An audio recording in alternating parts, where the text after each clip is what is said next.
அருட்பெருஞ்சோதி அருட்பெருஞ்சோதி தனிப்பெரும் கருணை அருட்பெருஞ்சோதி. எல்லா உயிர்களும் இன்புற்று வாழ்க, வள்ளல் மலரடி வாழ்க வாழ்க, கொல்லா பரதம் குவள எல்லாம் ஓங்குக, நல்லோர் நினைத்த நலம் பெறுக, நன்றி நினைத்த எல்லோரும் வாழ்க இசைந்து. உலக மக்களே, அறிவார்ந்த அன்பர்களே, ஆண்மநேய ஒருமைப்பாடுடைய அன்பர்களே, அருட்பெருஞ்சோதி ஆண்டவருடைய திருவிளையாடல்களை திருவெட்பாவிலிருந்தே பார்த்து கொண்டிருக்கிறோம். நமது பிள்ளை பெருமானர்கள் அருளிய திருவெட்பாவிலிருந்து அருட்பெருஞ்சோதி ஆண்டவர் தனக்கு எப்படியெல்லாம் திருவிளையாடல் செய்து அருளை கொடுத்தார் என்பதை ஒவ்வொரு திருமுறையிலிருந்தும், ஒவ்வொரு பதிகத்திலிருந்தும், ஒவ்வொரு பாடலிலிருந்தும் அதனுடைய விளக்கங்களை பார்த்து கொண்டிருக்கிறோம். அருட்பெருஞ்சோதி ஆண்டவர் இந்த பிரபஞ்சம் தோன்றிய காலத்திலிருந்தே ஏராளமான திருவிளையாடல்கள் செய்திருந்தாலும் கூட கலியுகத்தினுடைய கடைசி திருவிளையாடல் 1823ஆம் ஆண்டு தொடங்கி 30/1/1874 இரவு 12 மணி வரையிலும் திருவிளையாடல் 51 ஆண்டுகள் நடந்து கொண்டிருந்தது. இந்த 51 ஆண்டு திருவிளையாடல்களை 8 ஆண்டுகளாக பிரித்து தனது மகனுக்கு அருளை கொடுத்து கொண்டிருக்கிறார் என்பதை திருவெட்பாவிலிருந்தே பார்த்து கொண்டிருக்கிறோம். வல்லப்பமானவர்கள் வருவிக்க விட்டதற்கு காரணம், அதனுடைய நோக்கம் என்னவென்றால், ஏற்கனவே பிரபஞ்சத்தில் தோன்றிய 4 யுகங்களிலும் கிரேத யுகம், திரேத யுகம், துவார யுகம், கலியுகம், இந்த 4 யுகங்களிலுமே அதனுடைய ஆயுள் காலம் முடிந்தவுடனே இந்த யுகங்கள் அழிந்து விட்டது. அந்த யுகங்களிலே தோன்றிய பதத்தலைவர்கள் எல்லாருமே அழிந்து விட்டார்கள். அப்போ அந்த யுகங்களிலே தோன்றிய சமயங்களும் மதங்களும் மார்க்கங்களும் அதுவும் முடிவடைந்த நிலையில் வந்து கொண்டு முடிவுற்று விட்டது. ஏன்னா அந்த யுகத்தில் தோன்றிய சமயங்கள் அந்த யுகத்தோடு முடிஞ்சு போச்சு.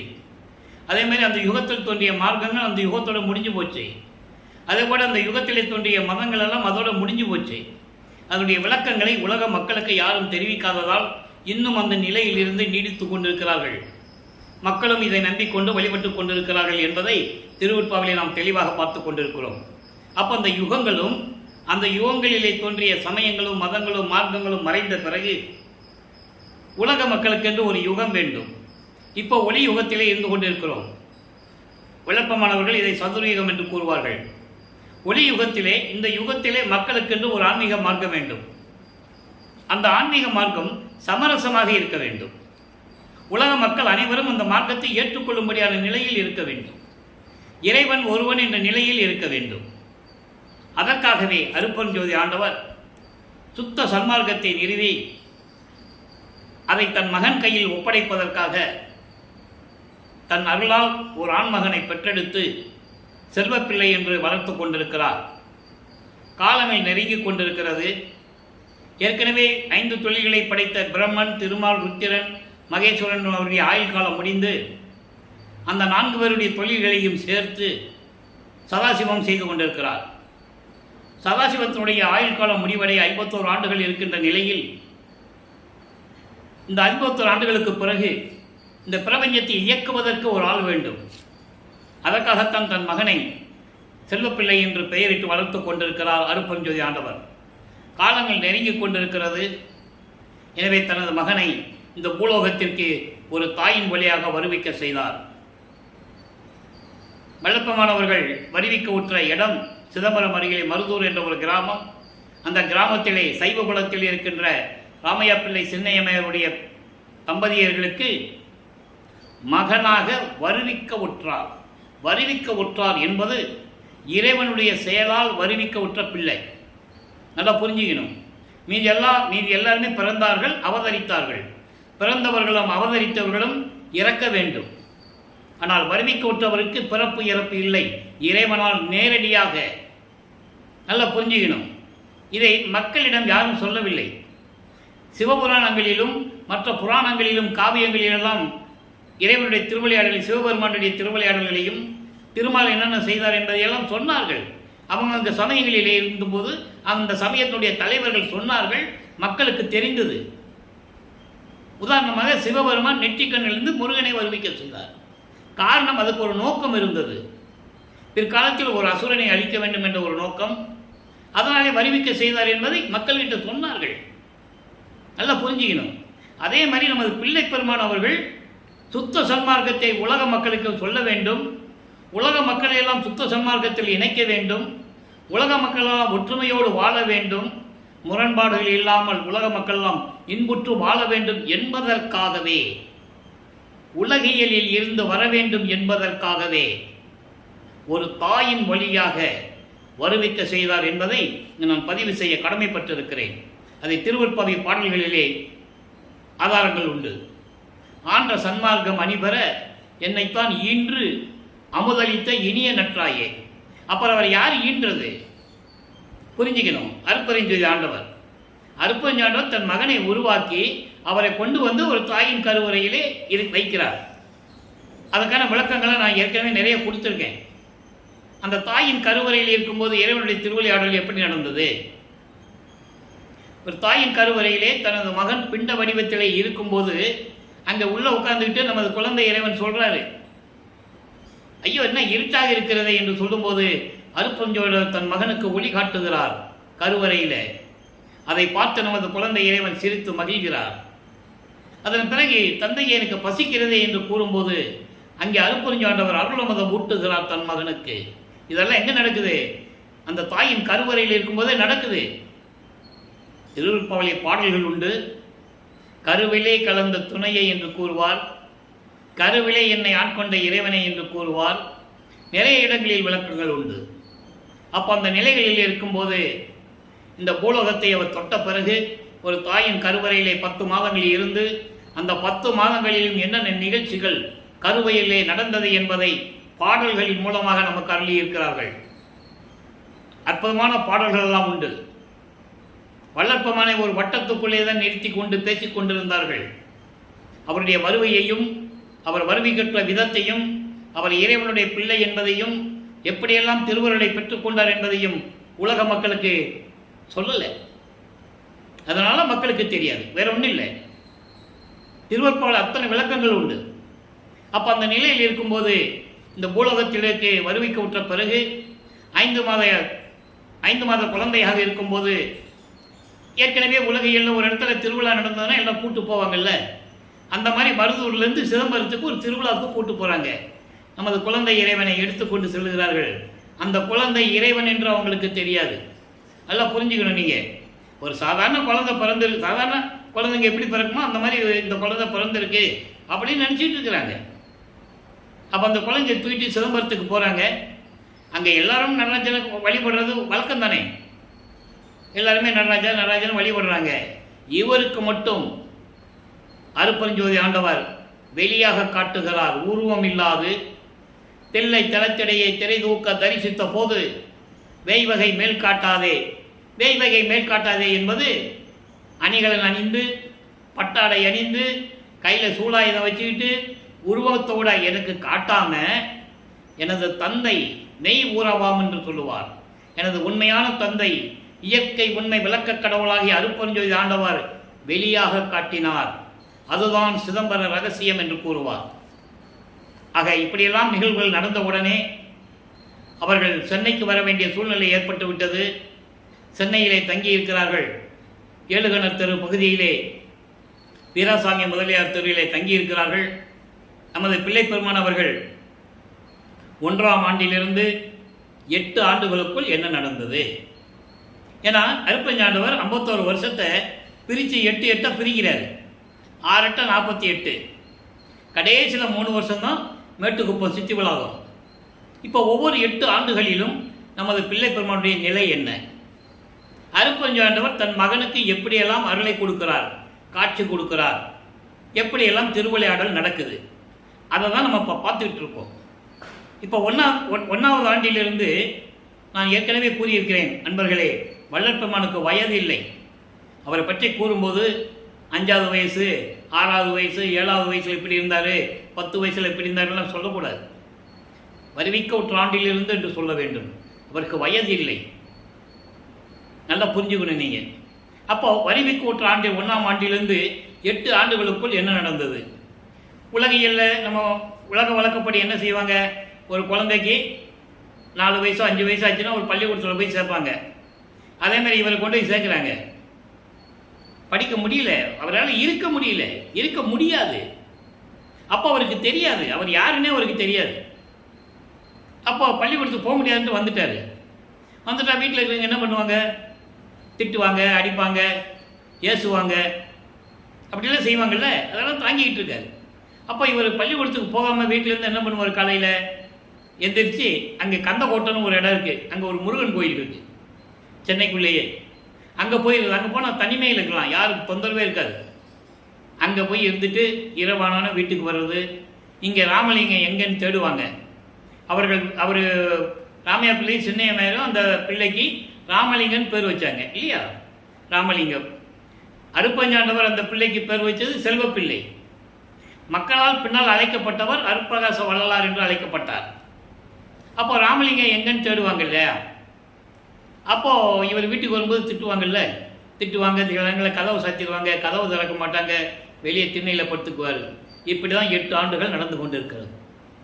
9வது ஆண்டு, அதாவது 2வது 8, 9வது ஆண்டிலே இறைவன் அவர் முன் தோன்றி, நல்லா கவனிக்கணும், இறைவன் அவன் முன் தோன்றி, நீ என்னால் வருவிக்க உற்ற மகன், உனக்கு ஞானத்தை தருகிறேன், பெற்றுக்கொள், காரண காரியங்கள் எல்லாம் முன்பருவம் பின்பருவம் காட்டி உனக்கு அருள் செய்வேன் என்று கூறி மறைந்து விடுகிறார். இது கதை அல்ல, கற்பனை அல்ல, திருவருட்பாவில் பாடல்கள் உண்டு. அந்த பாடல்களின் மூலமாக உங்களுக்கு நான் கூறிக்கொண்டிருக்கிறேன். அப்போ இந்த நிலையில் இருக்கும்போது இவருக்கு இறைவனுடைய மகன் தெரிஞ்சிச்சு. இப்போ வெளியே சொல்ல முடியாது, சொல்லக்கூடாது. ஏன்னா அது சொல்கிறாரு, என்கிட்ட சக்கியம் வாங்கிட்டேன்னு ஒரு பாடலில் சொல்லுவார். அந்த பாடலுடைய விளக்கத்தில் நான் கொடுத்துட்டேன். வெளியே சொல்லவும் முடியாது. எதுக்காக இவர் வருவிக்க விட்டாருன்னு அப்போ தெரியாதவருக்கு, சுத்த சன்மார்க்கம் இருக்கிறது தெரியாது. நீ வேஷம் மட்டும்தான் போடணும், மித்ததெல்லாம் நான் அப்பப்போ வந்து சொல்லுவேன்னு சொல்லிட்டேன். இந்த பூலோகத்துக்கும் விண்ணுலகத்துக்கும் யாருமே தெரியாது. நீ வேஷம் மட்டும்தான் போடணும், உன் வேலையை மட்டும் நீ பார்த்துக்கிட்டு, மித்ததெல்லாம் அப்பப்போ நடக்குன்னு சொல்லிட்டு மறைஞ்சிட்டாரு. இப்போ இவர் இறைவனுடைய மகன் என்று தெரிந்த பிறகு சிவபெருமானிடம் முறையீடு செய்கிறார். இப்போ சிவபெருமான் தான் இறைவன் அவருக்கு தெரியும், அருப்பஞ்சாண்டவருக்கு தெரியாது. சிவபெருமான்கிட்ட முறையீடு செய்கிறாரு. என்ன நடந்தது? 12 ஆண்டுகளுக்குள், 9வது ஆண்டிலிருந்து 12 ஆண்டுகளுக்குள் என்ன நடந்தது? திருவருள் முறையீடு உதயமாகிறது. 1ஆம் திருமுறை உதயமாகிறது. திருவிடை புகழ்ச்சி, நெஞ்சறிவுறுத்தல், விண்ணப்ப கழிவென்பா, சிவநேச வெண்பா, மகாதேவ மாலை, திருவருள் முறையீடு, வடிவுடை மாணிக்க மாலை, இங்கித மாலை என்று 8 பதியங்கள் உருவாகிறது. நம்ம முதல்ல திருவருள் முறையீடிலிருந்து நம்ம ஸ்டார்ட் பண்ணியிருக்கோம். இறைவனுடைய திருவிளையாடலை மகாதேவ மாலைக்கு ஏற்கனவே 100 பாடலுக்கு நான் விளக்கம் ஏற்கனவே கொடுத்துருக்கேன். அது கொடுத்து 3 வருஷம் ஆச்சு. நீங்கள் யூடியூப்பில் பார்த்துக்கலாம். திருவடி புகழ்ச்சியும் கொடுத்தாச்சு. இப்போ திருவருள் முறைகளுக்கு இந்த 232 பாடலுடைய விளக்கத்தை பார்த்துட்டோம். சிவபெருமானவர்கிட்ட முறையீடு செய்கிறார். எந்த விதமான அருளையும் பெற முடியவில்லை. இப்போ சிவபெருமான்கிட்ட சொல்லி ஒரு புரோஜனம் இல்லை, மகன் சொல்லிட்டு போயிட்டாரு. அப்போ அவர் உள்ள ஏங்குது. அப்போ ஒருவேளை வடிவுடையம்மனை பற்றி பாடினால் அருளை வாங்கிவிடலாமோ என்று சொல்லி வடிவுடையம்மனை பற்றி பாடுகிறார். வடிவுடை மாணிக்க மாலை உருவாகிறது. மொத்தம் 100 பாடல்கள். அதிலிருந்து ஒவ்வொரு பாடலிருந்து விளக்கத்தை பார்த்து கொண்டிருக்கிறோம். இன்றைக்கு 21வது பாடல். நல்ல கவனிக்கணும். வல்லப்பெருமான் அவர்கள் இப்போ 9வது ஆண்டிலிருந்து 12 ஆண்டுகளுக்குள் இருக்கிறார். அந்த 3 ஆண்டுகளில் நடந்ததுதான் இது எல்லாமே. இப்போ வடிவுடை மாணிக்க மாலையை பார்க்குறோம். நல்லா கவனிங்க. வீற்றார் நின்றன் மனத்து அம்மியின் மேல் சிறு மெல்ல அனிச்சம் ஆற்றானின் சிற்றடி போதினை தூக்கி வைத்தார் எனில் மால் ஏற்றார் திருவுற்றியூரார் கலக்கரப்பு ஏற்றவரே. கலக்கருப்பு, தொண்டையில் கருப்பாக இருக்கிறது, அதை கலக்கருப்பு என்று சொல்லுகிறார். கலக்கருப்பு ஏற்றவரே, மாற்றா இயல்புள் மயிலே வடிவுடை மாணிக்கமே. இது பாடல். இந்த பாடலுடைய விளக்கம் பாருங்க. அதாவது வடிவுடையம்மனுடைய திருமணத்தின் போது தேவர்கள் எல்லாம் என்ன செய்கிறாங்களாம், வடிவுடையம்மனுடைய பாதத்தை ஒரு அம்மி மேலே வச்சு சடங்குகள் செய்கிறார்கள். அம்மி மிதித்து அருந்ததியை பார்த்தவங்களாம் சொல்லுவாங்கள்ல, அதுபோல் அந்த சடங்குகள் அங்கே நடந்துக்கிட்டு இருக்கான். தேவர்கள், இவர் சொல்கிறார் அதை, தேவர்கள் உனது திருமணத்தின் போது, இப்போ அவர் சொல்லும்போது 12வது ஆண்டு வருவிக்க விட்டு 12வது ஆண்டு, 9 ஆண்டுலேருந்து 12 ஆண்டுக்குள்ள எப்படி அவர் கிடைச்சுன்னா ஏற்கனவே ஞானத்தை கொடுத்துட்டார்ல. சிவபெருமான் ஞானத்தை கொடுத்துட்டார். அந்த ஞானத்தை வைத்துக்கொண்டு இவர் பாடுகிறார். திருமணத்தின் போது, உனது திருமணத்தின் போது தேவர்கள் எல்லாம் அனிச்ச மலர் போன்ற உனது மென்மையான திருவடியை தூக்கி அம்மி மேல் வைத்து சடங்குகள் செய்யும்போது நீ அவங்களுக்கு அருள் செய்தாய் அல்லவா? எப்படி சொல்கிறார் பாருங்க. இது ஏன் சொல்கிறாரு? எனக்கு நீ ஏன் கொடுக்கலன்னு கேட்குறாரு. அது பின்னால் வரியில் சொல்லுவார். நீ அருளை கொடுக்குற, அப்போது இந்த நிகழ்ச்சிகள்லாம் நடக்குது. அதே போல தான் காளை வாகனத்தின் மீது ஏறி திருவொற்றியூரில் இருக்கின்ற சிவபெருமான், காளை வாகனத்தில் ஏறி கொண்டிருக்கின்ற அதாவது காளை வாகனத்தின் மீது ஏறி பவனி வருகின்ற திருவொற்றியூரில் இருக்கின்ற சிவபெருமான் முன்னொரு காலத்தில் கள்ளக்கருப்பு ஏற்றவரின்னு சொல்கிறாங்க. அதுக்கு விளக்கம் சொல்லணும் இல்லை? கள்ளக்கருப்புனா என்னன்னு சொல்லணும் மக்களுக்கு இல்லையா? அப்போது காளை வாகனம் மீது ஏறிக்கொண்டு பவனி வருகின்ற சிவபெருமான், திருவொற்றியூரில் இருக்கின்ற தியாகராஜ பெருமான். சிவபெருமானுக்கு நிறைய பேர் உண்டு. சிவபெருமான், நடராஜன், சொக்கலாவன், மகாலிங்கம், எப்படி கணக்கிலே அடங்காது. ஆனால் அருட்பெருஞ்சோதி ஆண்டவருக்கு ஒரே பேர் தான். அந்த விளக்கத்தை இன்றைக்கி நம்ம பார்க்க போகிறோம். நல்லா கவனிக்கணும். சமயங்களையும் மதங்களையும் மார்க்கங்களையும் சார்ந்த கோஷ்டி இதெல்லாம் யார்? சிவபெருமான், நடராஜன்கள்லாம் ஒரே ஒரு கூட்டத்தை சேர்ந்தவங்க. ஒரே ஆளு தான் பல பெயரோடு தெரிஞ்சிட்டு இருக்காங்க, அவ்வளோதான். அப்போது அப்படிப்பட்ட சிவபெருமான் முன்னொரு காலத்தில் தேவர்களை அசுரர்கள் துன்புறுத்தி கொண்டிருக்கிறார்கள். அந்த தேவர்களை காப்பாற்றுவதற்காக பார்க்கடலை கடைகிறார்கள். அமுதம் வேண்டி கடைகிறார்கள். அமுதம் வருது. அது கடைஞ்சாங்கள, பாம்பு வச்சு தான் மத்தா கடைஞ்சாங்க. பாம்பு வச்சு கடைஞ்சாங்க. அந்த பாம்பே ஒரு அரக்கன். அப்போ அந்த அரக்கன் அமுதம் வரும்போது அமுதத்தில் விஷத்தை கக்கிறது. அந்த பாம்பு கக்கிறது. அப்போ என்ன தெரியும் தெரியாமல் முடிச்சிட்டு இருக்காங்க தேவர்கள். அப்போது சிவபெருமான் அவர்களை காப்பாற்றுவதற்காக, தேவர்களை காப்பாற்றுவதற்காக அந்த விஷத்தை எடுத்து சாப்பிட்டு கழுத்தில் நிறுத்திக்கிட்டார். அவன் கள்ளக்கருப்பு ஏற்றவரே, நீ மட்டும் காலை எடுத்து அம்மிக்கல்லில் வச்சு சடங்கு செய்யும்போது அவங்கள பத்து நீ கொடுத்துட்ட, அருளை கொடுத்துட்டில்ல. அப்போ சிவபெருமான் இப்படிப்பட்டவர் தானே. நான் அவரை வேண்டிகிட்டு இருக்கேன்ல, ஏன் அருளை கொடுக்கல, நீ பார்த்துட்டு என்ன பண்ணிகிட்டு இருக்க அப்படின்னு கேட்குறாரு. அதான் அப்படி ஏற்றவரே மாற்றா இயல் கொள் மயிலே வடிவுடை மாணிக்கமே, மாறாத நிலையில் இருக்கின்ற தொண்டர்களுக்கெல்லாம் அடியார்களுக்கெல்லாம் அருளை கொடுக்கின்ற மயிலே. மயிலேன்னு என்ன? அம்மையை கொந்துகிறார். வடிவுடை அம்மையே, வடிவுடை மாணிக்கமே, இப்படியெல்லாம் நீயும் தந்தையும் சேர்ந்து மற்றவர்களுக்கு காப்பாற்றிக் கொண்டிருக்கிறீர்கள். மற்றவர்களுக்கு அருளை செய்து கொண்டிருக்கிறீர்கள், அருள் கொடுத்து கொண்டிருக்கிறீர்கள். நான் வருவிக்க உற்றவன், என்னை பார்த்து அவங்களுக்கு எப்படி தெரியுது, அருளை கொடுக்க வேண்டாமா என்றெல்லாம் கேட்கிறார். வடிவுடை மாணிக்க மாலையிலே கேட்கிறார். இதுக்கு முன்னால் பாடலை நம்ம பார்த்துட்டோம். 21வது பாடலையும் நம்ம பார்த்துட்டோம். ஆக இந்த நிலையில் அவர் இருந்து கொண்டிருக்கிறார். தந்தையிடம் கேட்டு எந்த பிரயோஜனம் இல்லை. தாயை வச்சாவது ஏதாவது தாஜா பண்ணி வாங்கிடலான்னு பார்த்தா இந்த அம்மாவும் பேசுறது இல்லை. இப்படி இந்த நிலைகள் தொடர்ந்து இருக்கும்போது அவர் மனநிலை எப்படி இருக்கும் கவனிச்சு கொஞ்சம் யோசிச்சு பாருங்க. இறைவன் மகன் தெரியும், அருளை பெற முடியல, கெஞ்சுறாரு. அப்போ ஏதோ திருவிளையாடல் நடக்குதுன்னு அவருக்கு தெரியும். அப்போ அவர் மனம் ஒரு நிலையில் இல்லாமல் 13வது ஆண்டு தொடக்கத்தில் திருவொற்றியூருக்கு முதலாக செல்லுகிறார். 13வது ஆண்டில் திருவொற்றியூருக்கு முதல்ல செல்லுவார். 33வது ஆண்டில் சுத்த சர்மகத்தை வாங்கிட்டு அங்கே பறந்து செல்வார் சுத்த சிவமார்க்கம் வாங்குறதுக்கு. அதை நம்ம பார்க்க போகிறோம். டெய்லி பார்த்துக்கிட்டு இருக்கோம், இன்றைக்கும் பார்க்க போகிறோம். ஒவ்வொரு பாடல் மூலமாக தானே பார்த்துட்டு இருக்கோம். அப்போ சொல்லி தானே ஆகணும்.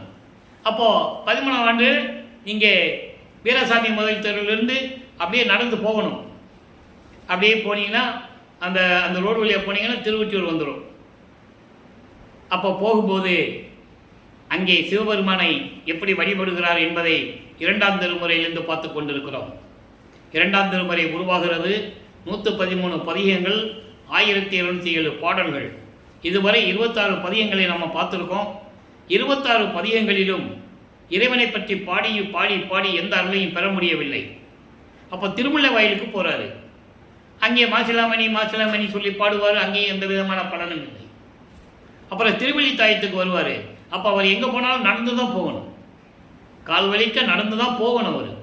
இப்போ அவருக்கு என்ன நிலையில் இருக்காருன்னா 16 வயசுக்குள்ளே இருக்கிறார். 16 ஆண்டுகளுக்குள்ளே இருக்கிறார். இப்போது அங்கேயும் பிரயோஜனம் இல்லை. இப்போ எழுத்தறியும் பெருமான் மலையில் என்ன சொல்கிறாருன்னு பார்ப்போம். ஒவ்வொரு பதிகமாக தான் பார்த்துக்கிட்டு இருக்கோம். இப்போ ஊர் சொல்லுவேன் எழுத்தறி பெருமான் மாலையில 21வது பாடல் பதிகம் 20. ஊர் சொல்லுவேன் பேர் சொல்லுவேன் உத்தமனே நின் திருத்தால் சீர் சொல்லுவேன் எந்தனை நீ சேர்க்காது அகற்றுவையேல் எந்தனை நீ சேர்க்காது அகற்றுவையேல் நேர் சொல்லுவாய் உந்தனக்கு நீதி ஈது அல்ல என்றே யார் சொல்லுவார்கள் ஐயா எழுத்தறியும் பெருமானே. இது பாடல். அவர் சொல்றாரு, உன்னை பற்றி உலகமெல்லாம் சொல்லுவேன், உலகமெல்லாம் சொல்லுவேன், உன் பேரை சொல்லுவேன், உத்தமனே உன்னுடைய திருவடியுடைய புகழை சொல்லுவேன், இதெல்லாம் சொல்லுவேன். ஆனால் நீ என்னை சேர்த்துக்கிட்டு என்னை அணைத்து கொண்டு என்னை ஆட்கொண்டு நீ அருளை கொடுக்காவிட்டால் நீ என்னை அகற்றுவாயேனால், அகற்றுவாயினால் தெரியும், புறந்தள்ளுறது, ஒதுக்கி விடுறது. எப்படி புறந்தள்ளுறது இல்லைன்னா ஒதுக்கி விடுறது. அப்படி அந்த நிலை ஏற்பட்டால் நீ என் எதிரே தோன்றி என் முகம் பார்த்து நேருக்கு நேரம் சொல்லணும். எப்படி பிடிக்கிறார் பாருங்க சிவபெருமானை. நீ வரிவிக்க விட்டுன்னு சொல்லிட்டு போயிட்ட, உன் மகனும் சொல்லிட்ட, அது இல்லாமல் உன் மனைவிட்டையும் கேட்டு பார்த்துட்டேன், தந்தைகிட்ட கேட்டு எதுவும் வாங்க முடியலன்னு அம்மாகிட்டையும் போய் கேட்குறேன், அவளும் பதில் சொல்கிறதில்லை. அப்போ நீ நேருக்கு நேரா என் எதுக்கு நின்று நேருக்கு நேரா என் முகத்தை பார்த்து சொல்லு, நேர் சொல்லுவாய், வா நேருக்கு நேராக சொல்லு. என்ன பயம் என்ன பார்த்தா உனக்கு, ஏன் இப்படி பண்ணிகிட்டு இருக்க, நேருக்கு நேராக வந்து சொல்லு. உந்தனக்கு நீதி இது அல்ல என்று யார் சொல்லுவார்கள். நீ எனக்கு அருளை கொடுத்துட்டா உன்னை யார் என்ன கேட்பா, யார் உன்னை பதில் உன்னை கேட்கவே முடியாது. இதெல்லாம் உனக்கு தர்மமா நீதியா சொல்லு, நான் கேட்குறேன், நீ எதுக்கு பதில் சொல்லு. இதெல்லாம் நீ அருளை கொடுத்துட்டா உன்னை பற்றி யார் பேச போகிறா, யார் சொல்லுவா. நீ எனக்கு கொடுக்கலன்னா பெத்த பிள்ளையை தெருவில் விட்டான்னு சொல்ல போகிறான். இந்த பாடல் விளக்கத்தை நம்ம பார்த்துட்டோம். பெத்த பிள்ளையை தெருவில் விட்டுட்டான்னு ஒன்னதான் பழி சொல்ல போகிறாங்க, உன்னை இழிவாக பேசுவார்கள். இந்த இழிச்சொல்லுக்கும் பழி சொல்லுக்கும் ஆளாகாமல் விரைவில் வந்து எனக்கு அருள வேண்டும் என்று கூறுவார். அதை தான் இங்கே சொல்கிறாரு, நீ சீக்கிரம் வந்து எனக்கு அருளை கொடுத்துரு, இல்லையா நேராக என் விட்ட வா, என் முன் தோன்றி நேருக்கு நேராக என் முகம் பார்த்து சொல்லுன்றார். நேர் சொல்லுவாய். ஓகேவா. இப்போ இந்த நிலைகள் எல்லாம் ஓடிக்கொண்டிருக்கிறது. வல்லப்பெருமான் அவர்கள் 16 ஆண்டுகளுக்குள் இருக்கும்போது இந்த நிலை நடந்து கொண்டிருக்கிறது. இப்போ 3வது எட்டில் அடியெடுத்து வைக்கிறாரு. 3-24 17வது ஆண்டிலிருந்து 24 ஆண்டுகளுக்குள் அவர் வருவிக்க உற்று அந்த 24 ஆண்டுகளுக்குள் என்ன நடந்தது. அப்போ 3ஆம் திருமுறை உருவாகிறது. 19 பதிகங்கள், 235 பாடல்கள், எல்லாவற்றையும் பார்த்துக்கிட்டோம். இதில் இருக்கிறதே 2ஆம் திருமுறையும் 6ஆம் திருமுறையும் பெரிய பதிகங்கள். அப்போ இந்த நிலையில் இருக்கும்போது என்ன நடந்தது, 19 பதிகங்களுடைய சுருக்கம். இவர் போகிறது, காலையில் எந்திரிச்சு யார் எந்திரிக்க முன்னால் எந்திரிச்சு போயிடுறது, திருவொற்றியூருக்கு போய் அங்கே ரோட்டில் நின்றுட்டு தியாகராஜ பெருமானை பார்த்துக்கிட்டே இருக்கிறது. அவர் இப்போ காட்சி கொடுப்பார். இப்போ காலங்கள் மாறுது, காட்சி கொடுப்பார், காட்சி கொடுத்துட்டு மறைஞ்சிடுவார், பேசுறது இல்லை. இப்படி நிலைகள் ஓடும்போது இவர் நாரையையும் கிளிகளையும் தூது அனுப்புவதையும், ஒரு குறைச்சி பெண்ணிடம் போய் குறி கேட்பதையும், ஒரு ஜோதிடம் பார்க்குறகிட்ட போய் ஜோசியம் பார்க்குறதெல்லாம் நம்ம பார்த்துட்டோம். அதுக்கப்புறம் எப்படி ஒரு சிவபெருமான் தெருவழியாவை பார்த்து ஓடுறாருன்னு பார்த்துட்டோம். அதாவது ரோட்டில் தெருவில் நிற்பாராம், பாட்டில் இருக்குது, பாட்டுக்கிற விளக்கத்தை தான் உங்களுக்கு சொல்கிறேன். பார்ப்பாராம், சிவபெருமானப்படி காட்சி கொடுத்து நேராக இவர்கிட்ட வருவார். இவருக்கு ரொம்ப சந்தோஷமாக இருப்பார். எப்படி இன்னைக்கு அருளை கொடுத்துருவாருன்னு சந்தோஷமாக இருக்கும்போது பக்கத்தில் வந்து கன்னத்தை கிள்ளி கொஞ்சிட்டு திரும்பி பார்க்காம யூட்டர்ன் எடுத்து திரும்பி போயிடுவார். என்னது யூட்டர்ன் எடுத்துட்டு அதாவது திரும்பி பார்க்காம ஓடுறாருன்னு சொல்லிட்டு இவரும் பின்னாலே ஓடுவார். ஓடும்போது அங்கே இருக்கிற மக்கள்லாம் பார்ப்பாங்கள்ல, என்னடா அந்த பையன் ராமலிங்கம் தினமும் இந்த பக்கம் ஓடிக்கிட்டு இருக்கான், கேட்பாங்க, நிற்க வச்சு கேட்பாங்கள்ல, கேட்குறாங்க. சிவபெருமான் ஓடினாரு, அவர் பிடிக்க ஓடினேன், என்னால் பிடிக்க முடியலன்னு சொல்கிறார். ஓடா பைத்தியக்காரா சொல்லுவாங்கள்ல, என்ன பைத்தியக்காரமாக பேசுகிற, யாராவது சிவபெருமான் ரோட்டில் ஓடுவான்னு சொல்லுவானா, எப்படி நீ இப்படி சொல்கிற, நீ உனக்கு பக்தி புத்தி போச்சுன்னு நினைக்கிறேன், இப்படிலாம் சொல்லுவாங்க. நீங்கள் என்ன சொன்னாலும் சரி, நான் அவனை கனவுல கூட மறக்க முடியாது, அவனிடம் இந்த அருளை பெறாமல் விடவே மாட்டேன்னு சொல்லுவார். இந்த விளக்கங்களையெல்லாம் பார்த்துட்டோம். இப்போ 4ஆம் திருமுறை உருவாகிறது. 4ஆம் திருமுறையிலே 25வது ஆண்டிலிருந்து 32 ஆண்டுகளுக்குள் என்ன நடந்தது அந்த 8 வருஷத்தில், அதை நம்ம பார்த்தாச்சு. அதனுடைய சுருக்கம்: அன்பு மாலை, அற்புரகாச மாலை, ஆனந்த மாலை, சவுந்தர மாலை, அபராத மன்னிப்பு மாலை, அதிசய மாலை, இப்போ எல்லா மாலைகளுடைய விளக்கங்களையும் தான் பார்த்துட்டோம். அற்புரகாச மாலையில் ஒவ்வொரு இரவிலையும் எப்படி தெருவழியாக நடந்து வந்து அருப்பஞ்சாண்டவர் விண்ணுலகத்திலிருந்து வந்து மகனுக்கு எப்படியெல்லாம் மரலை கொடுத்தாலும் பார்த்துட்டோம். இப்போ இந்த நிலைகள் நடக்கும்போது வல்லப்பமானவர்களுக்கு 27 ஆண்டுகள் முடிய போகுது. அப்போ அந்த வீட்டில் கல்யாணம் பண்ணணும் இருக்குன்னு முடிவு எடுக்கிறாங்க. இது ஒரு முக்கியமான இடம். திருவிற்பாவில் முக்கியமான இடம் மட்டுமில்லை, இறைவனுடைய திருவிளையாடலில் முக்கியமான பகுதி 4ஆம் திருமுறை. அப்போது அந்த நிலையில் இருக்கும்போது அக்கா பொண்ணை கல்யாணம் பண்ண சொல்கிறாங்க. நல்லா கவனிக்கணும், அந்த பொண்ணு ஏன் இங்கே வந்து இந்த குடும்பத்தில் பிறந்தாங்களுக்கு ஏற்கனவே பாடலில் சொல்லிட்டாரு. அது விளக்கத்தில் நம்ம பார்த்துட்டோம். இவர் தாலி கட்டணும், அந்த அம்மாவுக்கு விமர்சனத்தை கொடுக்கணும். அதுக்காக தான் இவர் வருவி கூட்டுற குடும்பத்தில் அந்த அம்மா வந்து சொந்தக்கார பெண்ணாக அக்கா பெண்ணாக வராங்க. அப்போ அந்த பெண்ணுக்கு இவர் தாய்மாமன் ஆகிறாரு இல்லையா? ஒரு மாது பெற்ற மகன் பொருட்டாக உவந்து முன்னும் ஒரு மாமனாகி வழக்குரைத்தாய், என் வழக்கு உரைத்ததற்கு 2 நிலத்து போல் வேடங்கட்டி இருத்திக்கொளோ, திருமால் வணங்கும் பதத்து வா, நான் உன் சிறுவன் என்றே. அந்த பாடலில் ஏகப்பட்ட விளக்கங்கள் நம்ம ஏற்கனவே சொல்லியாச்சு. அதனுடைய சுருக்கம் தான் இப்போ நான் பேசிகிட்டு இருக்கேன். அப்போது நீ வேஷம் மட்டும்தான் போடணும், நீ யாரும் நீ யார்ட்டையும் சொல்லக்கூடாது, நான் அப்பப்போ வந்து உன்னை பார்த்துக்குவேன்னு சொல்லுவார். ஆக திருமண ஏற்பாடுகள் நடந்துகிட்டு இருக்கு. இவர் அதெல்லாம் முடியாது, சும்மா அது ஒரு ட்ராமா, நாடகம் மாதிரி தான் ஆகணும், அதெல்லாம் முடியாது அப்படின்னு சொல்ல அவங்க ஒரு சாமியார்கிட்ட கூப்பிட்டு போவாங்க. அவங்களுக்கு அவர் சாமியாருன்னு தான் தெரியும், அது அருப்பஞ்சாண்டவர்னு அவங்களுக்கு எப்படி தெரியும் இல்லையா? ஏன்னா அப்பன்னு சொல்லி தான் இவர் தாலி கட்டணும், அதுக்காக தான் அவர் வெயிட்டிங்க. அப்போது அவர் மகனே ராமலிங்கம் தாலி கட்டிக்காப்பா, அதெல்லாம் ஒன்றும் இல்லை, கட்டுக்க, நான் பார்த்துக்கிறேன், முடிஞ்சு போச்சா? அப்போது திருமண ஏற்பாடுகள் நடந்து கொண்டு இருக்கிறது. அந்த திருமண விழாவில் பிரம்மன், திருமால், ருத்திரன், மகேஸ்வரன், சதாசிவம், ரிஷிகள், முனிவர்கள், சித்தர்கள், சத்தர்கள் எல்லாம் வந்திருக்காங்க வாழ்த்துவதற்கு. பார்க்குறாரு, அப்படியே கூட்டத்தில் பார்க்குறாரு. அப்பா அம்மா வரலையே, அருப்பஞ்சாண்டவர் சிவகாமி வள்ளி வரலையே, மனம் ஏங்குறாரு. பாட்டில் இருக்கு, ஏங்குறாரு. ஆனால் நேரம் கடந்துருச்சு, தாலி கட்டியாகணும், கட்டியாச்சு. மாணவர்கள்லாம் வாழ்த்துட்டு போயிட்டாங்க. இவர் மனசு தாங்கலை, இன்னும் இந்த மாதிரி பண்ணிட்டாரு அவரே அப்படின்னு சொல்லும்போது, அன்றைக்கு இரவு 2 குதிரை மாட்டின தேரில் வந்து பாட்டில் இருக்குது. அவர்களை எப்படி வாழ்த்திட்டு போனாங்கன்ற நிலையெல்லாம் நம்ம பார்த்துட்டோம். இப்போது அந்த அந்த அந்த திருமண அந்த திருமண நிகழ்ச்சியை முடித்தாச்சு, அந்த திருவிளையாடல் முடிஞ்சது, பற்றுகளை திறந்தாச்சு, உலக பற்றுகளை விட்டாச்சு, சமயங்களையும் மதங்களையும் மார்க்கங்களையும் விட்டாச்சு, சரியக்கிரி யோகம் 12 நிலைகளையும் கடந்தாச்சு, திருநீர் பூசுவதை நிறுத்தியாச்சு, உத்தராட்சமலையை தூக்கி வெளியே எரிஞ்சாச்சு, வெள்ளாடை போட்டாச்சு, கீழே ஒரு வேஷ்டி மேலே வேஷ்டி போட்டு முக்காடு போட்டார். இப்போது 4வது 8 முடிஞ்சிடுச்சு, 5வது 8 ஸ்டார்ட் ஆயிடுச்சு, 8 40, 33வது ஆண்டிலிருந்து 40 ஆண்டுகளுக்குள் என்ன நடந்தது அதையும் நம்ம பார்த்துட்டோம். நேராக தத்துவங்களை கடந்து அண்டங்களை கடந்து எல்லாம் போயிட்டு அந்த சுத்த சன்மார்க்கத்தை வாங்கணும். சுத்த சன்மார்க்கத்தை வாங்கும்போது சமயங்கள், மதங்கள், மார்க்கங்கள், பற்றுகள் இருக்கக்கூடாது. சமயங்களிலும் மதங்களிலும் கூறப்பட்ட சங்கற்ப விகற்பங்கள் இருக்கக்கூடாது. சங்கற்ப விகற்பங்கள் என்பது அந்தந்த சமயத்தினுடைய அடையாளம்.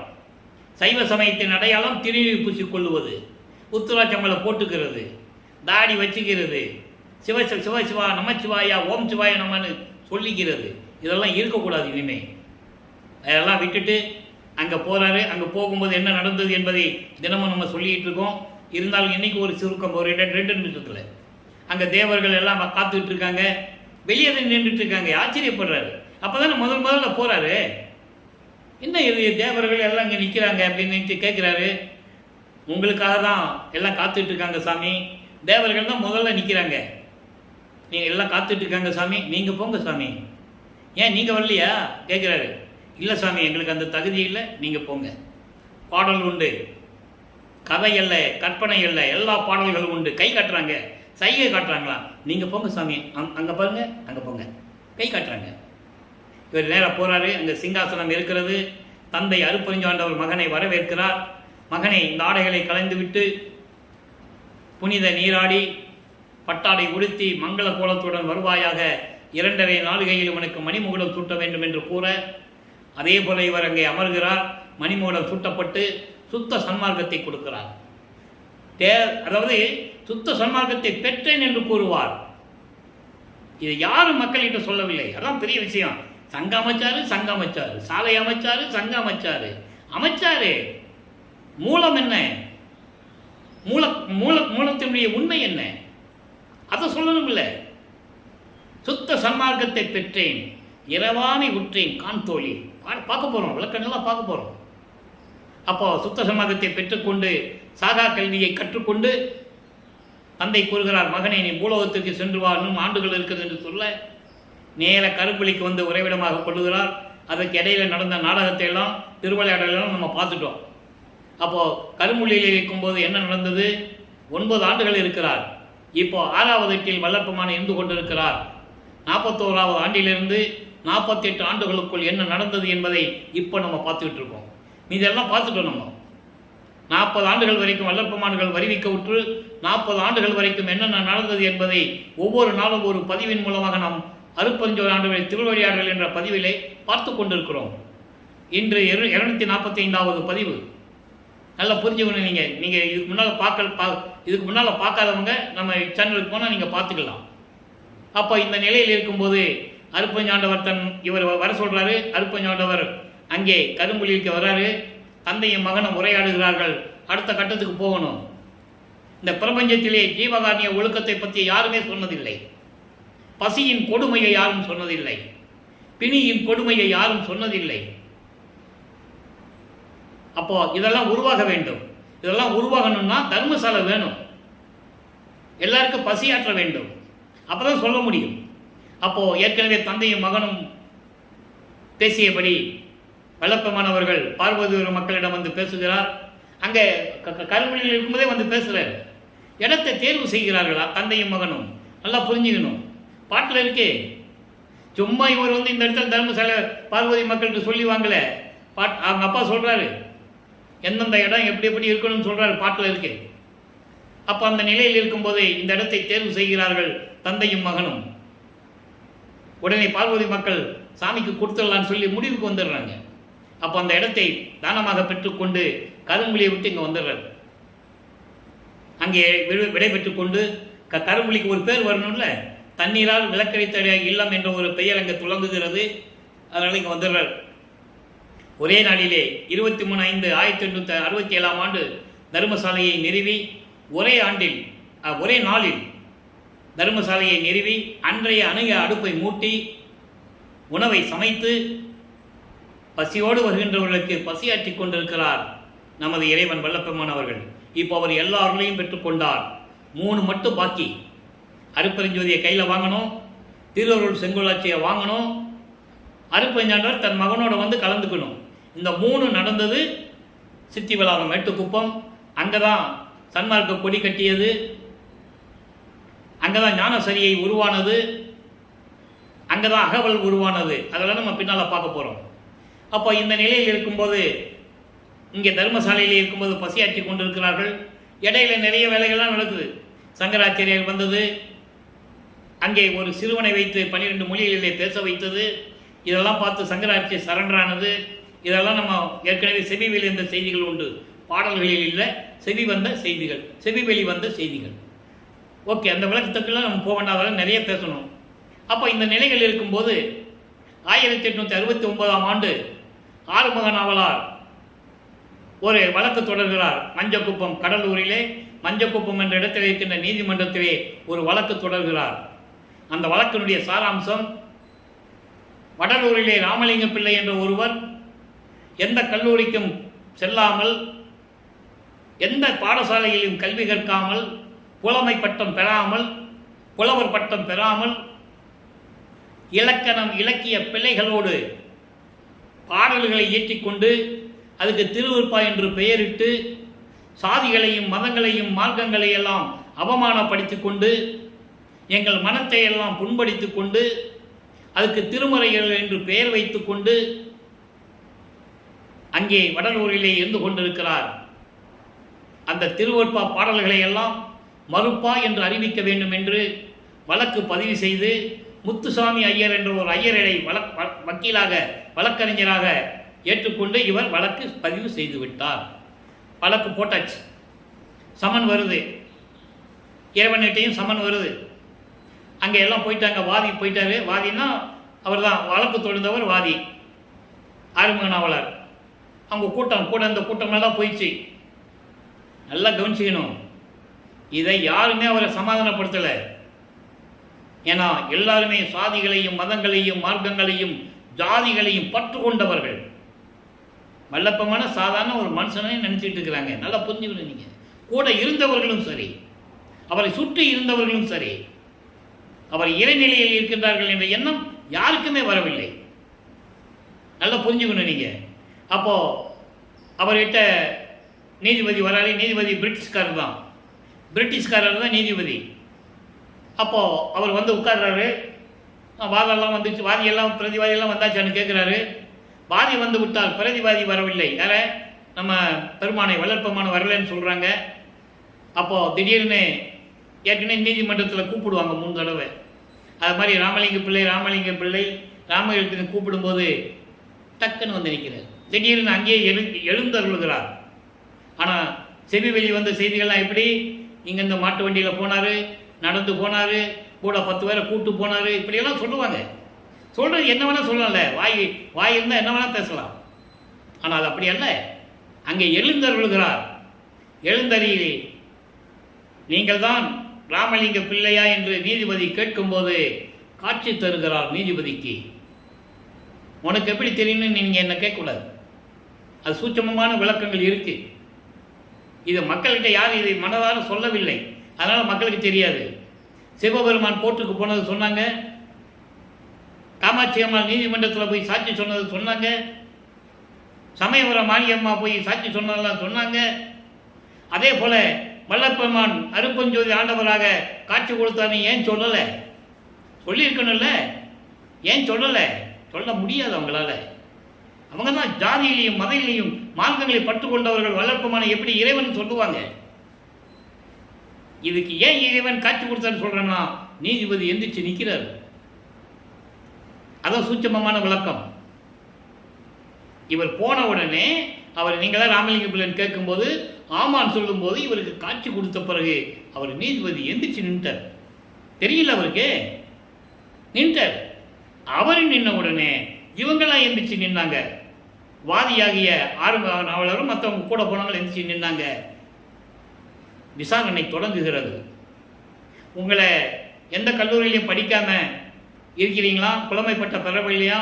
இலக்கண இலக்கிய பிள்ளைகளோடு எழுதிக்கிட்டு இருக்கீங்களா? உங்கள் பாடல்கள் எல்லாம் மறுப்பான்னு கொடுக்க சொல்கிறாங்க.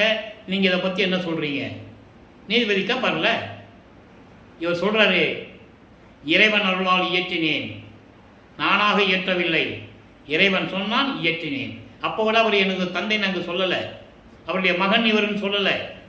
இறைவன் சொன்னான், இயற்றினேன். அவ்வளோதான், ஒரே பதில். கேஸ் தள்ளுபடியாச்சு. எந்திரிச்சு நின்று தள்ளுபடி ஆகலை. இங்கே என்ன சொல்லுவாங்க, இவர் போனார், எல்லாம் எந்திரிச்சு நின்னாங்க. ஜட்ஜு கேட்டார், ஏன் எந்திரிச்சிங்கன்னு கேட்டார். அவர் மேலே எங்களுக்கு மரியாதை இருந்ததுன்னு கேட்டாங்க, அதனால் வழக்கு தள்ளுபடி ஆச்சுன்னு சொல்லுவாங்க. அது ஒரு பக்கம் இருக்கட்டும், நம்ம அந்த விளக்கத்துக்குள்ளே போக வேண்டாம். அப்போ இந்த நிலையில் நீதிபதி கூறுகிறார், திருவொற்பாவை மறுப்பா என்று அறிவிக்க முடியாது, இது மக்களுக்கு ஏற்றது. எந்த விதமான இதில் பிழையோ குற்றங்களோ இருப்பதாக எனக்கு தெரியவில்லை. ஏன்னா வழக்கு விசாரணைக்கு வரும் முன்னாடியே அந்த நீதிபதிக்கு மொழி தெரியலன்னா ஒரு தமிழ் படித்தால டிரான்ஸ்லேட்டராக வச்சுருப்பாங்க. புரியுது உங்களுக்கு? இப்போ நம்ம ஆள் போய் பிரெஞ்சு நாட்டில் போய் ஒரு கேஸில் சிக்கிட்டுனா அங்கே டிரான்ஸ்லேட்டர் ஒருத்தர் இருப்பார். இவர் தமிழில் சொன்னார்னா அது இங்கிலீஷில் சொல்லுவாங்க, பிரெஞ்சில் சொல்லுவாங்க. இப்படி டிரான்ஸ்லேட்டர் வச்சுருப்பாங்க. அதை புரிஞ்சுக்கிட்டு திருவொற்பாவை மறுப்பா என்று அறிவிக்க முடியாது, இது இறைவனால் இயற்றப்பட்டது என்பதை நான் உணர்கிறேன். அதோடு மட்டுமல்லாமல் நீங்களும் கூறுகிறீர்கள், இவர் உயர்ந்தவர் என்று நீங்களும் கூறுகிறீர்கள். அதனால் இதை மறுப்பா என்று அறிவிக்க முடியாது, உங்களுடைய வழக்கை தள்ளுபடி செய்கிறேன். முடிஞ்சு போச்சு.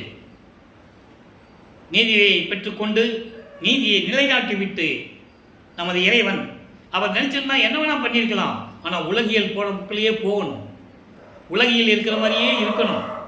நல்லா புரிஞ்சுக்கணும் நீங்கள்.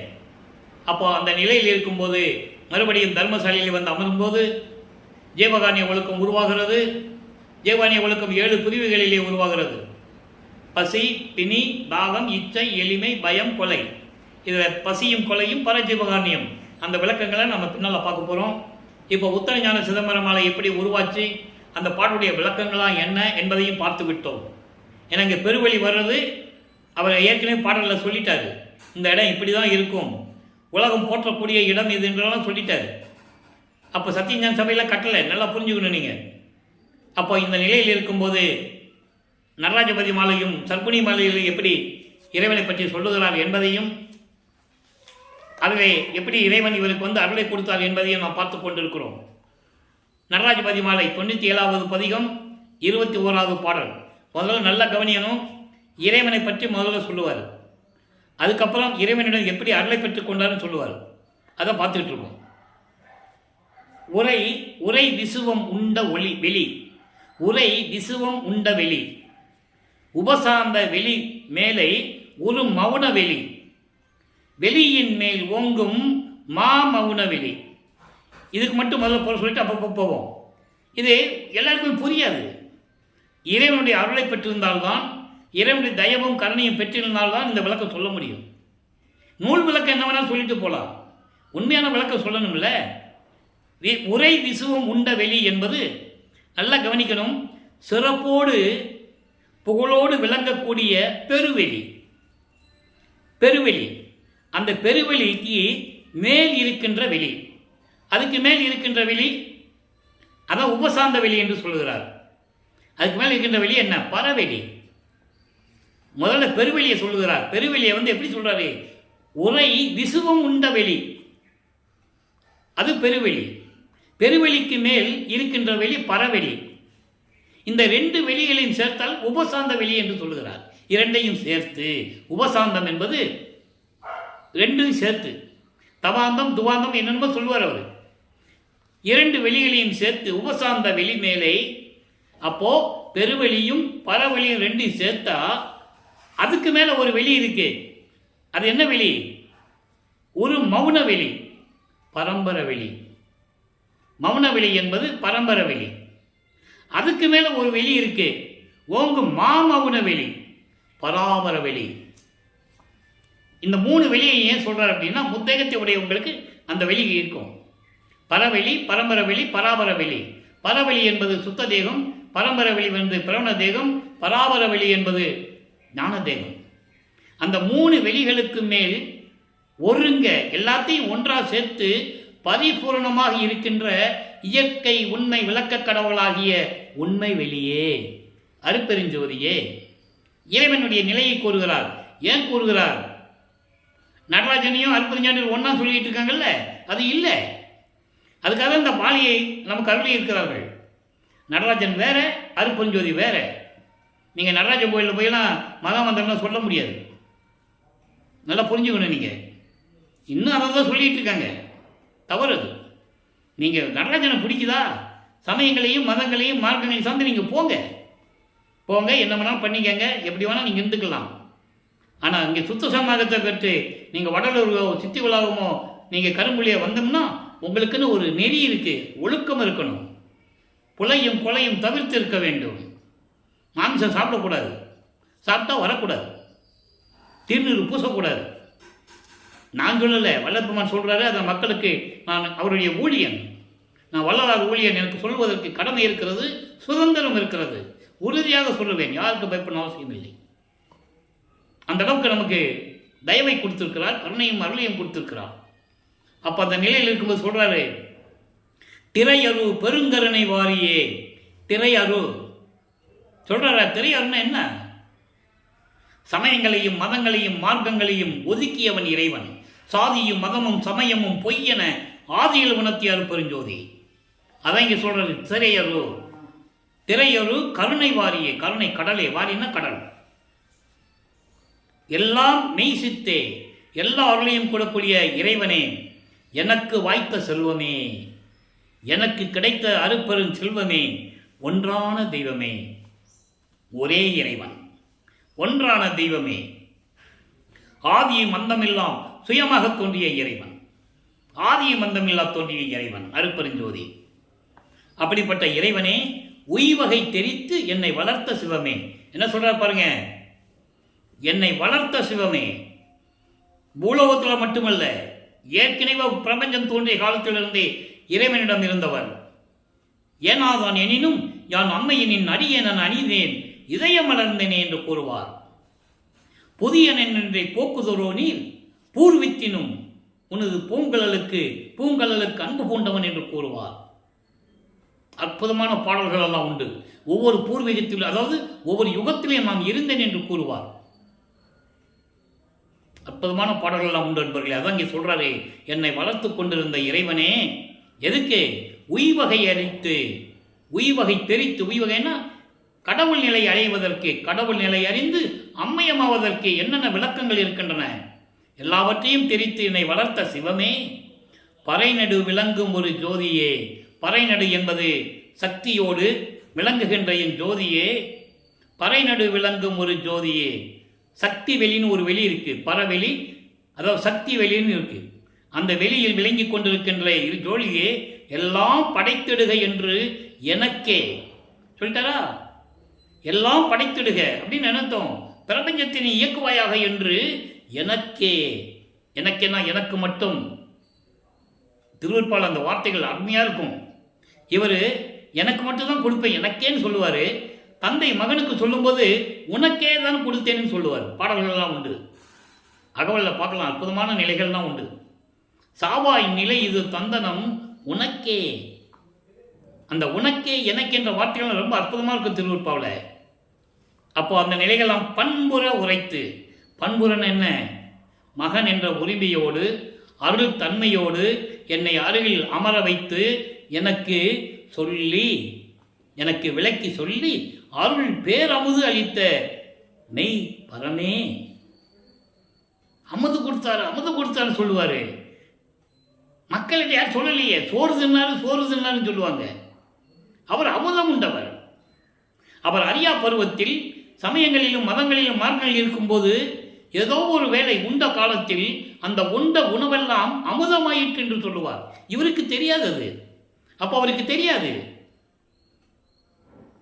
அமுதம் உண்டவர். பரமஞான வரைநடு விளங்கும், பரமஞான வரைநடு விளங்கும் சத்திய, அதாவது அங்கே ஞான சபையில், சத்திய ஞான சபை எங்க? திருச்சி தம்பலத்தில் சத்திய சபை விளங்கும் சிற்றபைன்னு சொல்றாரா?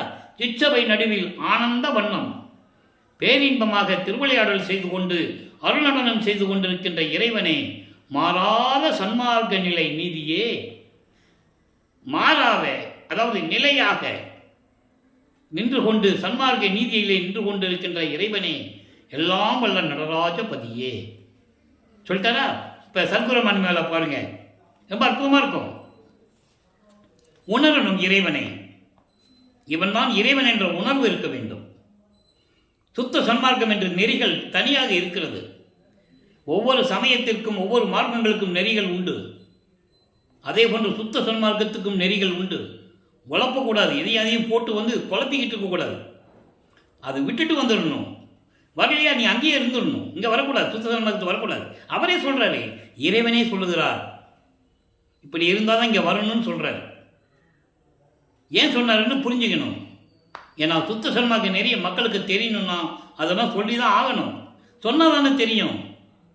இங்கெல்லாம் இப்படியெல்லாம் வரக்கூடாதுப்பா, பட்டை போட்டு வரக்கூடாது, நாமம் போட்டு வரக்கூடாது, கொலையும் பிள்ளையும், அதாவது மாமிசம் சாப்பிட்டு வரக்கூடாது, எந்த உயிரையும் கொல்லாமல் இருக்கணும், ஜீவகாரணி ஒழுக்கமாக இருக்கணும், மனித நேயத்தோடு இருக்கணும், எல்லா உயிரையும் தன்னுள் உயிர் போல நினைக்கணும், இப்படியெல்லாம் சொல்லணும்.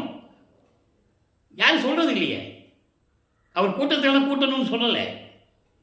உணர்ந்து வர வேண்டும். சுத்த சன்மார்க்கத்தை உணர்ந்து வர வேண்டும். சுத்த சன்மார்க்க நெறிகளை மக்களுக்கு சொல்லணும். அவர் சொல்கிறாரு. இப்போ சன்மார்க்க நெறியில் இங்கே சர்க்குணி மலையில் என்ன சொல்கிறாருன்னு பாருங்க. யார் உள்ளத்தில் இறைவன் இருப்பான்னு சொல்கிறாரு, நல்லா கவனிக்கணும்.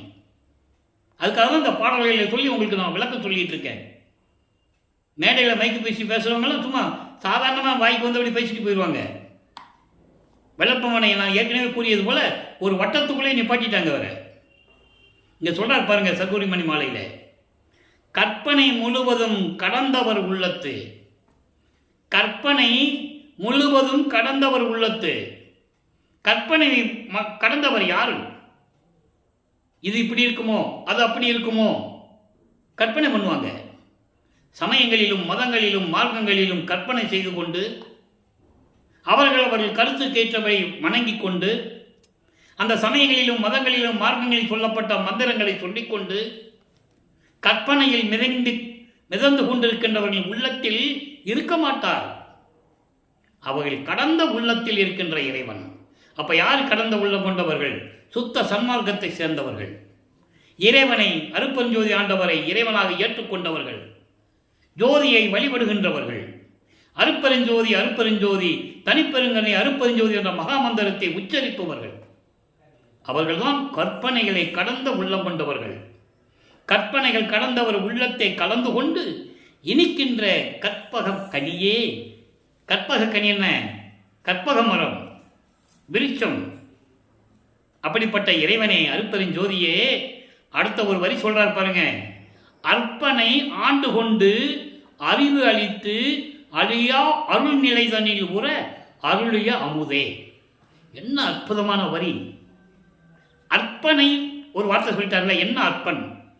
அற்பனைன்னா எதற்கும் லாயக்கில்லாதவன், அறிவில்லாதவன், முட்டாள், அறியாமையில் இருக்கின்றவன். அப்படி இருந்த என்னை ஏன் சொன்னாரே?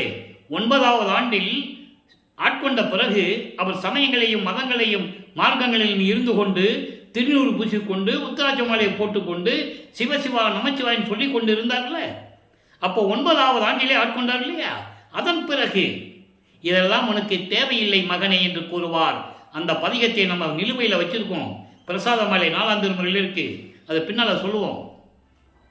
அப்போ அப்படிப்பட்ட என்னை ஆட்கொண்டு அறிவு அளித்து, என்ன அறிவு? சுத்த சன்மார்க்க அறிவு, மெஞ்ஞான அறிவு, சுத்த சன்மார்க்க அறிவு அளித்து, இதெல்லாம் உனக்கு தேவையில்லை மகனே என்று என்னை இதை தூக்கி எடுத்து அணைத்து அழியா அருள்நிலைதனில் உற அருளிய அமுதே. அழியா அருள்நிலை, மரணமில்லா பெருவாழ்வு. அதான் சொல்லுவாரு, நீ சுத்த சன்மார்க்கத்தை வந்துட்டா உனக்கு மரணமில்லா பெருவாழ்வுன்னு சொல்லுவாரு. மரணமில்லா பெருவாழ்வில் வாழ்ந்திடலாம் கண்டேன். ஞானசரியில் சொல்லுவார். ஞானசரி விளக்கெல்லாம் நம்ம பின்னால் பார்க்க போகிறோம். முதல் பாடலே சொல்லுவார், நினைந்து நினைந்து உணர்ந்து உணர்ந்து நெகிழ்ந்து நெகிழ்ந்து அன்பு நிறைந்து நிறைந்து ஊற்றலும் கண்ணீர் அதனால் உடம்பு நனைந்து நனைந்து. எப்படி இறைவனை வணக்க சொல்கிறாரு? உள்ளத்தில் நினைச்சோம்னா அழுக வரும், ஆனந்த கண்ணீர். அதில் கண்ணிலேருந்து தண்ணி புல புலன்னு விழுந்து உடம்பெல்லாம் நனையும். இறைவனை எப்படி கூப்பிட சொல்கிறாரு? அருளமுதே, நன்னிதியே, ஞான நடத்தரசே. நமச்சிவாயா, சிவாய நமன் கூப்பிட சொன்னாரா? நீ கூப்பிடு. கூப்பிட்டா இங்கே வராத. கூப்பிட்டா நீ சந்தோஷமாக இருக்க வரக்கூடாது. நீ அப்படியே போயிடணும். சமயங்களையும் மதங்களையும் மரங்களையும் சார்ந்தே இருக்கணும். இங்கே வந்துட்டேன்னா அருப்பெருஞ்சோதி தான் சொல்லணும். அருளமுதே, நன்னிதியே, ஞான நடத்தரசே. தெளிவாக சொல்றாரு. என் உரிமை நாயகனே, என்னை படைத்தவனே என்று நம்மனை வழிபட வேண்டும் என்று வணைந்து வணைந்து ஏத்துதனாம் வம்பின். இப்படியெல்லாம் நம்ம போற்றி போற்றி அவனை வணங்கினால் எல்லாம் பெறலாம். வாருங்கள் உலகீர், உலக மக்களே, மரணமில்லா பெருவாழ்வில் வாழ்ந்திடலாம் கண்டீர். உனக்கு பிறப்பு இறப்பு இல்லப்பா, உனக்கு மரணம் என்றதே இல்லை. பிறந்தாதானே நம்ம இறக்க போற. புரியுதா உங்களுக்கு? பிறந்தாதானே இறக்க போற. உனக்கு பிறப்பு இறப்பு இல்லை. இறைவன்கிட்டயே இருந்துக்கலாம், பேரின்பமாக இருக்கலாம்னு சொல்கிறேன். பணிந்துரையேன், பொய் புகழேன். நான் கற்பனையாக சொல்லலை, கற்பனை பண்ணி சொல்லலை, பொய் சொல்லலை. பொற்றவையில் சிற்றவையில் புகுந்தருணம் இதுவே. இந்த பாடலை முழுசா ஏன் சொன்னீங்கன்னா, இங்கே சொல்கிறாரு, அழியா அருள்நிலையில் என்னை உற வைத்த, அழியா நிலையில் என்னை வைத்து எனக்கு அருளிய அமுதே. அடுத்து சொல்கிறார் பாருங்க, பற்பல உலகமும் வியப்ப, பற்பல உலகமும் வியப்ப எந்தனக்கே பதமலில் முடிமிசை பதித்த மெய்ப்பதியே. எல்லா உலகங்களும் வியக்கும்படி அதிசயிக்கும்படி உனது திருவடியை என் தலை மீது வைத்து என்னை ஆசீர்வாதம் செய்து எனக்கு அருளை கொடுத்த இறைவனை அருட்பெருஞ்சோதியே என்று கூறுகிறார். இந்த எல்லா உலகங்களையும் வியப்பன் சொல்றதுக்கு ஏகப்பட்ட பாடல்கள் இருக்குது. 7 உலக அவத்தை விட்டு ஏறினேன் மேல்நிலை, ஊழிதோறும் ஊழி உயிர்தழைத்து ஓங்கினன். எப்படி சொல்றார் பாருங்க. 7 வகையான பிறப்பு நிலைகளிலிருந்து நான் மேலே வந்துட்டேன். 7 வகையான பிறப்பு இறப்பு நிலைகள் என்ன? அகவல்ல சொல்லுவாரு, ஊர்வன, பரப்பன, உருவன, நடப்பன. இந்த 4 வகைகள், ஊர்ந்து செல்லக்கூடிய உயிரினங்கள், பறந்து செல்லக்கூடிய உயிரினங்கள், உருவன தாவரங்கள், நடப்பன நடந்து செல்லக்கூடிய உயிரினங்கள், 5வது நீர்நிலைகளில் இருக்கின்ற உயிரினங்கள், தேவர்கள், மனிதர்கள் எல்லாருமே இந்த 7 பிறப்பு வகைப்பல நான் மேலே ஏறி வந்துட்டேன். அதுக்கு நான் ஒவ்வொரு யுகத்திலையும் இருந்தேன் சொல்றார். இதை ஆலியானும் அயனும் அதிசயக்க, அதுக்கு தான் இந்த பாடலை உங்களுக்கு உதாரணமாக சொல்றேன். அதிசயப்பன் வருது இல்லை? அப்போ ஆலியானா யாரு? பார்க்கடலில் பள்ளி கொண்டவன் திருமாலும் பிரம்மனும் அதிசயமாக பார்க்கிறார்கள். எப்படி? நான் பிரம்மனால் படைக்கப்பட்டவன் அல்ல, திருமாலால் காக்கப்பட்டவன் அல்ல, தெளிவா சொல்றாரு. அப்ப யாரால் படைக்கப்பட்டவர்? அருட்பெருஞ்சோதியினுடைய அருளால் படைக்கப்பட்டவர். நீயே என் தந்தை அருளுடையாய், என்னை நேர்ந்து பெற்ற தாயே என்று கூறுவார். அப்ப நான் யார் வளர்ப்பமான்? இறைவனுடைய பிள்ளை. உலகியலுக்காக சுத்த சன்மார்க்கத்தை கூறுவதற்காக, உலக மக்களை எல்லாம் சுத்த சன்மார்க்கத்தில் சேர்ப்பதற்காக, உயிர் நேயத்தை, உயிர் இறக்கத்தை உலக மக்களுக்கு சொல்ல வேண்டும் என்பதற்காக, ஜீவகானிய ஒழுக்கத்தை உலக மக்களிடம் சொல்ல வேண்டும் என்பதற்காக வருவிக்க உற்றவர் என்பதை நீங்கள் புரிந்து கொள்ள வேண்டும். அப்போ சொல்லிட்டு சொல்றார் பாருங்க, தற்பர பரம்பர சிதம்பர நிதியே, தற்பர பரம்பர சிதம்பர நிதியே. அப்படின்னா என்ன அர்த்தம்? பரம்பர பராபர. நான் சொன்னேன்ல, அந்த 3 தேகத்தை உடைய இறைவன். தற்பரம் பரம்பர சிதம்பர நிதியே. இதை வேற அர்த்தங்களையும் சொல்லலாம். மெஞ்ஞானம் கொண்ட இறைவனே, பரம்பரை இறைவனே. பரம்பரை என்ன? பரம்பரை இறைவன் பிறந்தேகம் கொண்டவன். சிதம்பரம் நிதியே, சிதம்பர நிதியே என்பதுதான் பராபர இறைவன். அந்த பரம், பரம்பரம், பராபரம். தனி நடராஜன் சொல்லிட்டாரா? என்ன சொன்னாரு? தனி நடராஜன். அந்த நடராஜன் கிடையாது, சிதம்பரத்தில் நடராஜன் கிடையாது, தனி நடராஜன். சத்குருமணியே சொல்லிட்டாரா? இப்போ தனித்திராளங்களில் ஒரு பாட்டு பாருங்க. உரையும், அதாவது சுத்த சன்மார்க்கத்தை பெற்ற பிறகு என்ன சொல்றாரு? உரையும் உற்றது, ஒளியும் உற்றது, உணர்வும் உற்றது உண்மையே. அதாவது உரையும் உற்றது என்பது புகழ் சேர்ந்தது, அருட்பெருஞ்சோதி கிடைத்தது, உணர்வும் உற்றது, உயிர் நேயம் கிடைத்தது சத்தியமாக என்று சொல்லுகிறார். சத்தியமாக கிடைத்தது, பறையும் உற்றது, பதியும் உற்றது, சக்தியும் சிவனும் கிடைத்து விட்டது. சக்தியும் சிவமும், சக்தியும் சிவமும் கிடைத்து விட்டது, பதமும் உற்றது, இறைவனுடைய திருவடியும் எனக்கு கிடைத்தது, புறையும் அற்றது. புறை என்பது பாவங்கள் நீங்கியது, குறையம் அற்றது, குறைகள் நீங்கியது, பாவங்கள் நீங்கியது, குறைகள் நீங்கியது, புறையும் அற்றது, பழி சொற்கெல்லாம் நீங்கிவிட்டது. அடுத்து சொல்வார்கள், அதான் உண்மை. புன்மை சேர் திரையும் அற்றது. புன்மை சேர் திரை என்பது துன்பங்களையும் துயரங்களையும் தந்து கொண்டிருந்த இந்த சமயங்கள், மதங்கள், மார்க்கங்கள் எல்லாமே நீங்கிவிட்டது, அழிந்து விட்டது. நரையும் அற்றது. மூப்பு, மரணமில்லா பெருவாழ்வு எனக்கு கிடைத்து விட்டது. மூப்பு இல்லை, வயது இல்லை, வயதோகியம் இல்லை, அதான் மூப்பு இல்லை என்று சொல்லுவார்கள். அதான் நரையற்றதுன்னு சொல்லுகிறார். திரையும் அற்றது விழுந்ததே. திரை என்றால் மாயைகள், மயக்கங்கள், உலக ஆசைகள், விடயங்கள் எல்லாம் தீர்ந்து விட்டது என்று கூறுகிறார். அடுத்த அனுபவ மாலையிலே கூறுகிறார், தான் பெற்ற அனுபவங்களை முடிவின் முடிவாக கூறுகிறார். தன்னை மனைவியாகவும் இறைவனை கணவனாகவும் உள்ளத்தை தோழியாகவும் வர்ணனை செய்து அவர் வருவிக்க, அதாவது இறைவன் வருவதை எப்படி வர்ணிக்கிறார், அதற்காக இந்த மனதை எப்படி சுத்தப்படுத்த வேண்டும். இறைவன் வருகிறார், மனதை சுத்தப்படுத்த வேண்டும். எப்படி சுத்தப்படுத்த வேண்டும்? எல்லாரும் சுத்த சன்மார்க்கத்தில் இருக்க வேண்டும். இதுதான் இந்த பாடலுடைய மைய கருத்து. முதல்ல பாடலை சொல்றேன், அப்புறம் விளக்கம் சொல்றேன். பதிவரும்போர் தருணம் இது, தருணம் இது தோழி. அதான் உள்ளத்திடம் சொல்றாரு.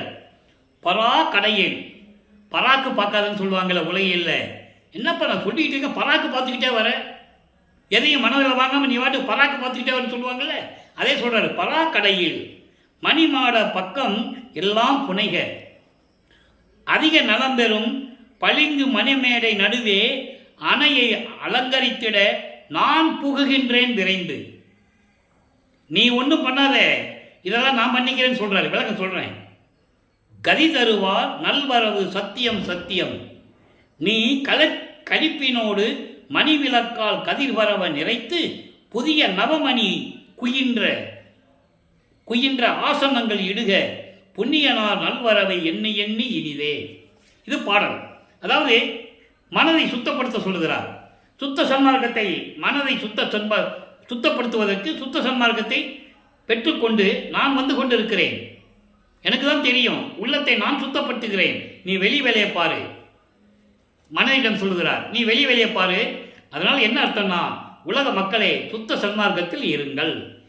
நீங்கள் சுத்த சன்மார்க்கத்தில் இருந்தால் உங்கள் மனம் சுத்தமாகும். உங்கள் மனம் சுத்தமாகும். ஏன் சொல்றேன்னா, நம்ம புண்ணியனார் அருப்பெருஞ்சோதி ஆண்டவர் வந்து கொண்டிருக்கிறார். அவர் வரும்போது நீங்கள் சுத்த சன்மார்க்க நிலையில் இருந்தால் எல்லாரையும் பெற்றுக்கொள்ளலாம். இந்த பாடலுடைய மைய கருத்தை தான். அதை அலங்கரித்து சொல்லுகிறார். மனசை எப்படி அலங்கரிக்கணும், எப்படி இருக்கணும்னு அலங்கரித்து சொல்லுகிறார். ஆனால் பாடலின் மைய கருத்து தான், உலக மக்களே இறைவன் வருகின்ற நேரம் வந்து விட்டது, வந்து கொண்டிருக்கிறார். அப்போ நம்ம என்ன பண்ணணும், நம்ம மனசை சுத்தப்படுத்தணும். எப்படி சமயங்களையும் மதங்களையும் மார்க்கங்களையும் ஜாதிகளையும் பற்று கொண்டிருந்தால் முழுவதுமாக நீக்கி சுத்தத்தை, மனதை சுத்தப்படுத்த வேண்டும். அப்போ நீங்கள் சுத்த சன்மார்க்கத்தில் இருக்க வேண்டும். அப்போ புண்ணியனார் வரும்போது, அதை கடைசியில் சொல்றாரு, புண்ணியனார் நல்வரவை எண்ணி எண்ணி இனிதே. நம்ம அருப்பெருஞ்சாண்டவர் வரும்போது நம்ம மகிழ்ச்சியோடு அவரை நினைச்சு மகிழ்ச்சியோடு இருந்தோம்னா, சுத்த சன்மார்க்கத்தில் இருந்தோம்னா, மனசை சுத்தப்படுத்தி இருந்தோம்னா இறைவன் நமக்கு அருளை கொடுப்பார் என்ற நிலையை அனுபவ மாலையிலே இந்த பாடலை நமக்கு அருளி இருக்கிறார்கள். எனவே அன்பர்களே, இன்று பார்த்த பதிவு உங்களுக்கு புரிந்திருக்கும், விளங்கி இருக்கும் என்று நான் கருதுகிறேன். ஒவ்வொரு நாளும் இறைவனுடைய திருவிளையாடலை பார்த்து கொண்டிருக்கிறோம், நெருங்கி கொண்டிருக்கிறோம். நீ தர்மசாலையில் விட்டவரை மேட்டுக்குப்பம் போகணும். எனவே தினமும் பாருங்கள், தினமும் பார்த்து இறைவனர்களை பெற்றுக்கொள்ளுங்கள். நீங்களும் சுத்த சன்மார்க்கத்தில் இணைந்து இறைவனை வழிபட்டு அருப்பெருஞ்சோதி அருப்பெருஞ்சோதி தனிப்பெருங்கை அருப்பெருஞ்சோதி மகாமந்திரத்தை உச்சரித்து கொலையும் புலையும் தவிர்த்து, மாமிசம் சாப்பிடக்கூடாது, தீப வழிபாடு ஜோதி வழிபாடு பண்ணி இறைவனுடைய அருளையெல்லாம் பெற்றுக்கொண்டு நீங்கள் வையகத்திலே வாழ்வாங்க வாழ வேண்டும், நோயற்ற வயல்கள் வாழ வேண்டும் என்று வாழ்த்தி இந்த வள்ளலார் ஊழியன் இறைவனுடைய தயவோடையும் கருணையோடையும் விடைபெறுகிறேன். மீண்டும் நாளை சந்திப்போம். நன்றி, வணக்கம். அருப்பெருஞ்சோதி அருப்பெருஞ்சோதி தனிப்பெரும் கருணை அருப்பெருஞ்சோதி. நாளையும் இறைவனுடைய திருவிளையாடல் தொடரும். கண்டு மகிழ்ந்து இறைவனுடைய அருளை பெற்றுக்கொள்ளுங்கள்.